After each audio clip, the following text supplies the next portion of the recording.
স্বাধীনতার ৮০তম বর্ষ উদযাপন উপলক্ষে দক্ষিণ ত্রিপুরা জেলার জেলাশাসক ও সমাহর্তার কার্যালয়ের কর্মচারী বিনোদন ক্লাবের উদ্যোগে মঙ্গলবার এক মেগা স্বেচ্ছায় রক্তদান শিবির অনুষ্ঠিত হয়। অনুষ্ঠানের উদ্বোধন করেন রাজ্যের পঞ্চায়েত ও উচ্চশিক্ষা দপ্তরের মন্ত্রী কিশোর বর্মন। উপস্থিত ছিলেন জেলা সভাধিপতি দীপক দত্তসহ প্রশাসনের বিভিন্ন আধিকারিক। জেলা সভাধিপতি বলেন, একটি ইউনিট রক্ত একজন মানুষের জীবন বাঁচাতে পারে।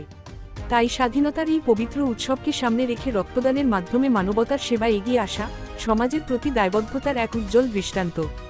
অনুষ্ঠানে বহু স্বেচ্ছাসেবী রক্তদান করেন।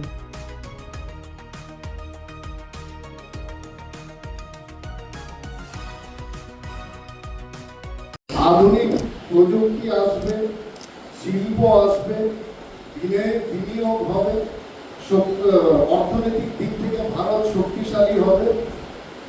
তা শুধু নয়, এগুলো দরকার, কিন্তু এর পাশাপাশি আমাদেরকে এমন একটি ভারত আমাদেরকে তৈরি করতে হবে যে ভারতে মানুষ মানুষের পাশে দাঁড়াবে, মানুষের একজনের বিপদে আরেকজন এসে তাকে সাহায্য করবে এবং প্রত্যেক মানুষ সমাজের প্রতি আমাদের যে নিজস্ব দায়িত্ব এবং কর্তব্য আছে সেটা নির্দ্বিধায় পালন করবে।